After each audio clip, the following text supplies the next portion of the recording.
هذه إذاعة إرنا. المستمعات والمستمعين الأفاضل متابعي إذاعة أرينا حيثما كنتم وحيثما يصلكم بثنا، أهلا ومرحبا بكم في مستهل البرنامج العربي لهذا اليوم الاثنين الأول من يوليو. كما عودناكم مستمعي ومستمعات الأفاضل نستهل برنامجنا معكم بنشرة للأخبار، ثم نقدم لكم حلقة جديدة من برنامجكم الأسبوعي تعليق على الحدث، ونخصص حلقة اليوم لتناول أبرز الأحداث على المستوى المحلي والإقليمي. قبل ذلك مستمعي ومستمعات الأفاضل أقدم لكم نشرة للأخبار فيما يلي أبرز عناوينها. الكنيسة الكاثوليكية الإريترية تدعو إلى إقامة صلوات جماعية. السلطات الإثيوبية تعتقل 56 من قادة قومية الأمهرة. الرئيس الروسي يقول أن بلاده تقدر مواقف الدول الأفريقية التي تنأى بنفسها عن معاداة روسيا. وأخيرا عواصم عالمية تشهد موجة حر شديدة. المستمعين والمستمعات الأفاضل، كانت هذه عناوين النشرة، وإليكم تفاصيلها من إذاعة أرينا. هذه إذاعة إرنا. دعا بابا الكنيسة الكاثوليكية الإريترية الأسقف منجست آب تسفى مريم أتباع الكنيسة إلى إقامة صلوات جماعية وأيام صيام تضامنا مع المواطنين الذين حرموا من الخدمات الصحية التي كانت تقدمها عيادات الكنيسة الكاثوليكية الإريترية خاصة في الريف الإريتري. ودعا الأسقف في رسالة محررة بتاريخ 22 من الشهر الجاري إلى ابتداء الصلوات من 25 من الشهر الجاري وحتى 12 من الشهر المقبل، من أجل أن تستجيب الحكومة الإريترية لإعادة العيادات المصادرة إلى الكنيسة وإطلاق سراح المعتقلين الذين كانوا يشرفون عليها.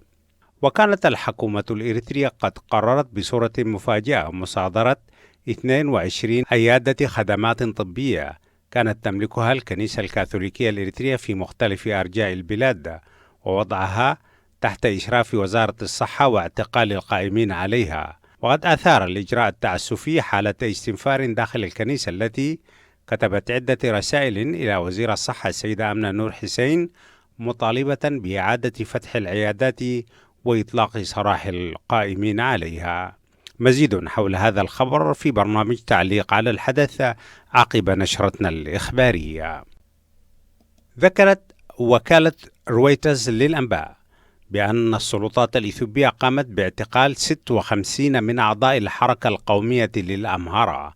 وقال المتحدث باسم الحركة السيد كريستيان تاديلي بأن الحركة ومنذ تأسيسها العام الماضي كانت محط أنظار السلطات، وأنها استطاعت الاستحواذ على نسبة قبول عالية في أوساط القومية، على عكس حزب الأمهرة والذي يمثل القومية ضمن الائتلاف الحاكم للبلاد. وجاءت هذه الاعتقالات على خلفية المحاولة الانقلابية التي تمت في إقليم الأمهرة يوم السبت الماضي. للمزيد أيضا حول هذا الموضوع تابعوا معنا حلقة اليوم من برنامج تعليق على الحدث بعد نشرة الأخبار مباشرة. قال رئيس الوزراء الروسي ديمتري ميدفيديف أن موسكو تثمن مواقف الدول الأفريقية التي تنأى بنفسها عن معاداة روسيا على الساحة الدولية. وجاء ذلك في كلمته أمام المؤتمر الاقتصادي لروسيا وأفريقيا والذي انعقد الأسبوع الماضي في موسكو. وأضاف ميدفيديف أن روسيا تثمن مواقف الشركاء في أفريقيا الذين ينأون بالنفس عن الهجمات الموجهة ضد روسيا، وهم كثر الآن كما تعلمون. ولفت رئيس الوزراء الروسي الانتباه إلى دعم الدول الأفريقية كذلك لفكرة توسيع تمثيل الدول النامية في مؤسسات الإدارة العالمية مثل صندوق النقد الدولي والبنك الدولي. وقال أنه من الصعب تحقيق ذلك في الوقت الراهن بسبب الموقف المعروف لعدد من الدول. ولكن يجب دعم هذه الفكرة رغم كل ذلك. الجدير بالذكر بأن روسيا تواصل دعم الأنظمة القمعية في أفريقيا دون مراعاة لحقوق الإنسان، وقد أعلنت تأييدها للرئيس السابق عمر البشير في السودان رغم ثورة الشعب السوداني ضد نظامه، وأكدت دعمها للمجلس العسكري في الخرطوم رغم مراوغة المجلس في تسليم السلطة إلى حكومة مدنية.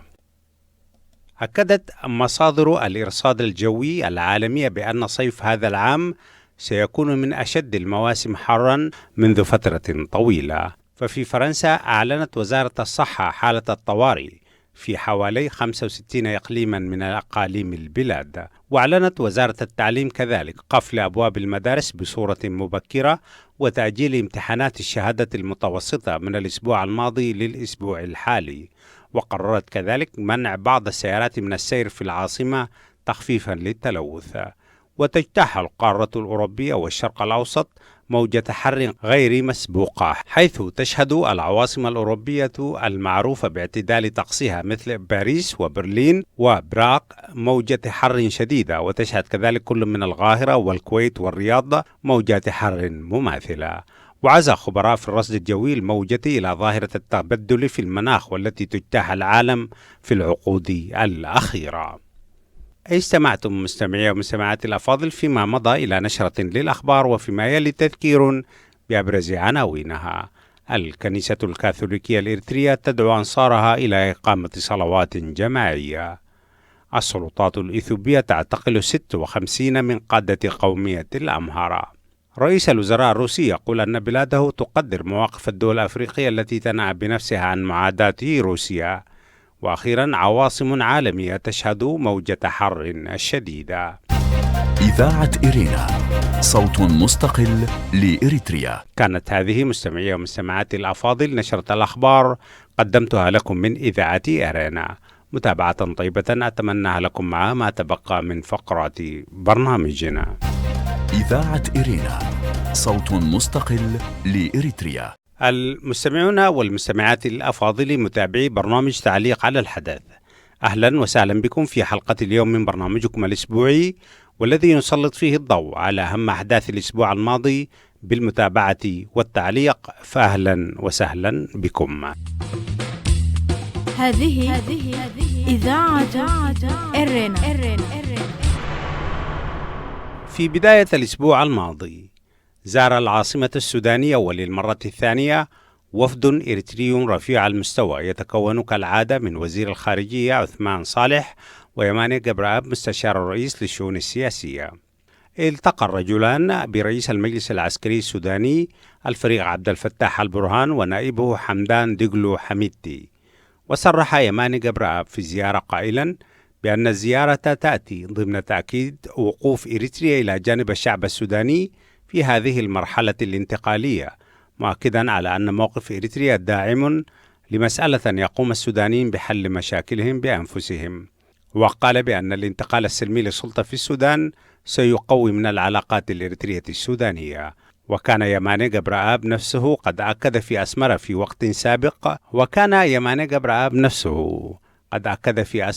وقت سابق وأثناء زيارة الفريق عبد الفتاح البرهان وقوف إريتريا إلى جانب المجلس العسكري، مطالبا بعدم تدخل الأطراف الخارجية في الشأن السوداني. هذه إذاعة إيرينا.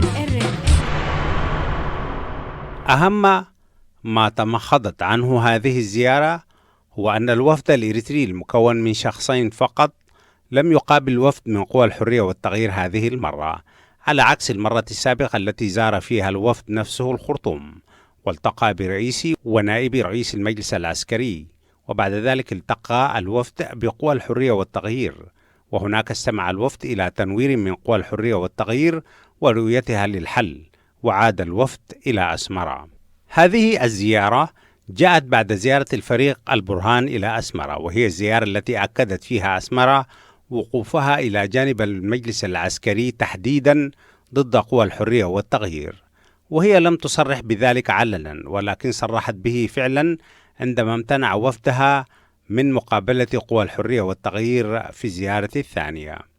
ودخول أسمرة خط الأزمة في السودان هدفه واضح، وهو إعاقة التحول نحو الحكم المدني والديمقراطي في البلاد، رغم أنها تدعي عكس ذلك. والسؤال الذي يطرح نفسه هو: ما الذي سوف تستفيده أسمرة من وجود حكومة ديمقراطية منتخبة في الخرطوم؟ الإجابة هي الصداع المزمن والخوف من انتقال العدوى إلى أسمرة. الحقيقة التي يجب أن تدرك بأن النظام القمعي في أسمرة لن يكون متصالحا أبدا مع حكومة مدنية منتخبة في البلاد، وذلك بسبب طبيعته الاستبدادية، والتي تتخوف من أي حكم قائم على إرادة الشعب في دول الجوار.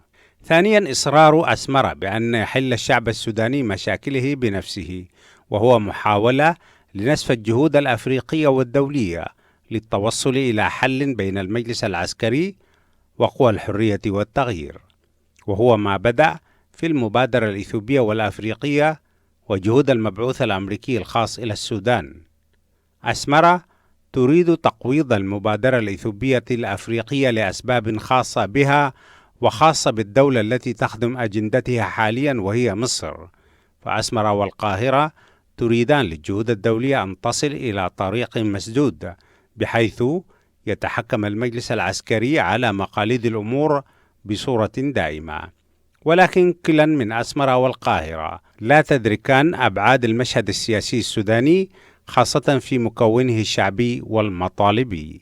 وسوف تظهر الأيام النوايا الحقيقية لأسمرة من تقربها الحثيث من الخرطوم. إذاعة إرينا، صوت مستقل لإريتريا. لازلتم مستمعي ومستمعاتي الأفاضل تتابعون حلقة جديدة من برنامجكم الأسبوعي تعليق على الحدث. في يوم الأحد الماضي أعلنت وسائل الإعلام الإثيوبية عن إحباطها محاولة انقلاب في مدينة بهردار عاصمة إقليم الأمهرة. وقالت الوسائل المحلية بأن المحاولة أدت إلى مقتل رئيس الإقليم السيد مباتشو ماكونن واحد مستشاريه ويدعى إيزي واسي في الحال، بينما توفي المدعي العام في الإقليم لاحقا بعد إصابته بجروح خطيرة. وبالتزامن مع المحاولة تم اغتيال رئيس أركان الجيش الإثيوبي الفريق ساري ماكونن وقائد القوات الخاصة اللواء جزاي أبر. ومثل قتل هاتين الشخصيتين المهمتين صدمة كبيرة على المستوى المحلي، ودفعت وسائل الإعلام العالمية إلى تسليط الضوء على الأحداث في إثيوبيا. صرح رئيس الوزراء الإثيوبي لاحقا بأن مدبر العملية هو الجنرال أسامنيو تيغي مدير الأمن في إقليم الأمهرة. وتفيد الأنباء بأن أسامنيو قتل لاحقا في مواجهة مع الجيش الفيدرالي، وسبب المواجهة والمحاولة الانقلابية حسب رواية الحكومة الرسمية هي رغبة الجنرال تيغي في تأسيس ميليشيات عرقية خاصة بقومية الأمهرة. وكان هذا الاجتماع الذي حضره رئيس الإقليم يوم السبت والذي قتل فيه مع مستشاره هو لمناقشة أمر هذه الميليشيات مع الجنرال تيغي، والذي أعطى أوامرا بتصفية حاكم الإقليم ومستشاره، إضافة إلى رئيس هيئة الأركان وقائد القوات الخاصة، وذلك عبر حراسهم الشخصيين المؤيدين له. هذه إذاعة إرينا. رغم أن رئيس الوزراء صرح بأن الهجوم الذي أدى إلى مقتل القائدين العسكريين في أديس أبابا قد شنه مرتزقة، إلى أن أصابع الاتهام ربطت الحادث مع ما جرى في مدينة بهردار. فالجنرال تيغي كان محبوسا ولسنوات طويلة بسبب محاولة انقلابية ضد رئيس الوزراء الأسبق ملس زيناوي، وكان منفذ خطة سجنه واعتقاله هو الفريق ساري مكنن والذي ينحدر من إقليم تيغراي، وأفرج عنه بعفو عام وتم تعيينه في منصب قائد الأمن في الإقليم. المؤرخ الفرنسي المتخصص في شؤون القرن الأفريقي جيرار بروني شكك في رواية الحكومة الإثيوبية، حيث قال بأنه لا يمكن لمحاولة انقلابية ضد السلطة المركزية أن تتم بعيدا عن المركز. أما ويليام ديفيدسون من مجموعة الأزمات الدولية والتي تتخذ من بروكسل مغارا لها، فقد شكك أيضا في تصريحات الحكومة الإثيوبية حول المسألة. إذاعة إرينا، صوت مستقل لإريتريا. أيا كانت الدوافع والمسميات، فإن محاولة الجنرال تسيغي جاءت على خلفية الصراع العرقي بين قومية الأمهرة وبني شنغول من ناحية والأمهرة وتيغراي من ناحية أخرى. فالمعروف بأن إقليمي بني شنغول والأمهرة يدخلان في مواجهة عرقية دامية لها فترة من الزمن، وهو الأمر الذي دفع الجنرال تسيغي إلى الدعوة إلى تكوين ميليشيات عرقية لقومية الأمهرة لحمايتها ضد باقي القوميات. ويأتي ذلك على خلفية أكثر عموما، وهي خلفية المواجهات العرقية التي تشهدها إثيوبيا بين مكوناتها الكبرى. فقومية الأورومو تمثل 40% من عدد السكان الإجمالي، وهذا أقرب إلى نصف عدد السكان في البلاد، بينما يشكل الأمهرة أنفسهم 25%، أي ما يعادل ربع السكان، بينما يشكل التيغراي نسبة 6% فقط من مجمل السكان. ولكن رغم هذا التفاوت فإن هذه النسب لا تعكس حقيقة موازين القوى، فنسبة 6% كانت تسيطر على الدولة وباقي القوميات، وهو ما يبرر قيام مثل هذه الحركات المناهضة للوضع العام في البلاد. ومشكلة المواجهة أنها دوما ما تأخذ بعدا عرقيا، مما يجعل هذه المواجهات دامية بشكل يفوق الوصف. ويشير العديد من المراقبين بأن إثيوبيا تدخل مرحلة حرجة في تاريخها السياسي، وأن رئيس وزرائها الشاب والذي تعرض إلى محاولة اغتيال فاشلة من قبل واقتحمت مجموعة من الجيش قصره في أكتوبر الماضي قد يواجه العديد من المتاعب مستقبلا، وأن من هذه المتاعب والمصاعب محاولة تصفيته شخصيا من قبل أطراف داخلية معادية لتوجهه السياسي.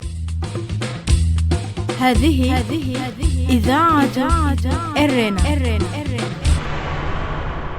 ضمن فواجع الشعب الإريتري والتي تطاولت تحت قمع حكم الرئيس المستبد، غيب الموت في العاصمة البريطانية صباح يوم الأربعاء الماضي المناضل الكبير علي محمد سعيد برهة، ويعتبر المناضل الراحل من رموز النضال الإريتري، حيث ساهم مع القائد الشهيد عثمان صالح سبي في تأسيس قوات التحرير الشعبية في سبعينات القرن الماضي. حصل المناضل الراحل على درجة الإجازة الجامعية في القانون من مصر، ودرجة الماجستير في القانون أيضا من الولايات المتحدة الأمريكية، وعمل أستاذا في مدرسة حرقيقو الشهيرة، وأسهم علميا في الثورة، حيث ترأس تحرير مجلة الثورة التي كانت تصدر في بيروت في سبعينات وثمانينات القرن الماضي. وألف وترجم عدة كتب، منها كتاب من أجل ميثاق للتحرر الوطني، وكتاب هذا هو الحل، وترجم عن اللغة الإنجليزية كتاب الاتحاد الفيدرالي بين إريتريا وإثيوبيا. عرف المناضل الراحل بسعة ثقافته واطلاعه، حيث كان يجيد اللغتين العربية والإنجليزية إضافة إلى اللغات الوطنية الإريترية، ووظف قدراته الأدبية الرفيعة للإسهام الثقافي الفعال الذي كانت تحتاجه الثورة الإريترية في ذلك الوقت العصيب. وقيامه بالكتابة والترجمة كان عكسا لذلك التوظيف العضوي للقدرات الثقافية المتميزة. وكسائر الأبطال الذين نفاهم الاستبداد الجائر إلى خارج أسوار الوطن الذي ناضلوا من أجله وحلموا به وماتوا ودفنوا بعيدا عن ترابه، يلاقي الشهيد الراحل وجه ربه الأعلى مرضيا عنه بإذن الله العلي العزيز.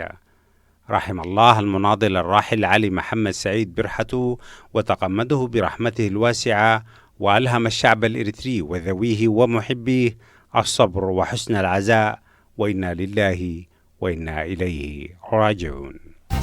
إذاعة إرينا، صوت مستقل لإريتريا. المستمعين والمستمعات الأفاضل، استمعتم فيما مضى إلى حلقة من برنامجكم الأسبوعي تعليق على الحدث. وقبل ختام فقرات برنامجنا مستمعي ومستمعات الأفاضل، أقدم لكم موجزا لأهم ما ورد في صدر نشرتنا الإخبارية لهذا اليوم. الكنيسة الكاثوليكية الإريترية تدعو أنصارها إلى إقامة صلوات جماعية. دعا بابا الكنيسة الكاثوليكية الإريترية الأسقف منجست آب تسفى مريم أتباع الكنيسة إلى إقامة صلوات جماعية وأيام صيام تضامنا مع المواطنين الذين حرموا من الخدمات الصحية التي كانت تقدمها الكنيسة عبر عياداتها خاصة في الريف الإريتري.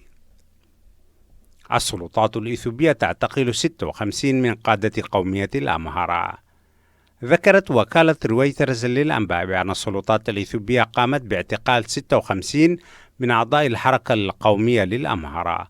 وقال المتحدث باسم الحركة السيد كريستيان تاديلي بأن الحركة ومنذ تأسيسها العام الماضي كانت محط أنظار السلطات، وأنها استطاعت الاستحواذ على نسبة قبول عالية في أوساط القومية على عكس حزب الأمهرة والذي يمثل القومية ضمن الائتلاف الحاكم للبلاد. رئيس الوزراء الروسي يقول أن بلاده تقدر مواقف الدول الأفريقية التي تنأى بنفسها عن معاداة روسيا. قال رئيس الوزراء الروسي ديمتري ميدفيديف أن موسكو تثمن عاليا موقف الدول الأفريقية التي تنأى بنفسها عن معاداة روسيا على الساحة الدولية. وأخيرا، عواصم عالمية تشهد موجة حر شديدة. أكدت مصادر الإرصاد الجوي بأن صيف هذا العام سيكون من أشد المواسم حرا منذ فترة طويلة. ففي فرنسا أعلنت وزارة الصحة الفرنسية إعلان حالة الطوارئ في 65 إقليما من أقاليم البلاد. وأعلنت وزارة التعليم قفل أبواب المدارس بصورة مبكرة وتأجيل امتحان الشهادة المتوسطة من الأسبوع الماضي للأسبوع الحالي. إذاعة إرينا، صوت مستقل لإريتريا. المستمعين والمستمعات الأفاضل، بهذا الخبر نكون وإياكم قد وصلنا إلى نهاية فقرات برنامجنا. وأذكركم دوما مستمعي ومستمعات الأفاضل بأنكم يمكنكم الكتابة إلينا والمساهمة معنا والتعليق على برامجنا على البريد الإلكتروني arabicarena@gmail.com. وحتى الملتقى في حلقة جديدة من برنامج تعليق على الحدث والبرامج الأخرى لإذاعة إرينا. لكم من محدثكم فتحي عثمان ومن زملائي في الإذاعة أطيب التحايا، ودمتم في رعاية الله وحفظه. هذه إذاعة إرينا.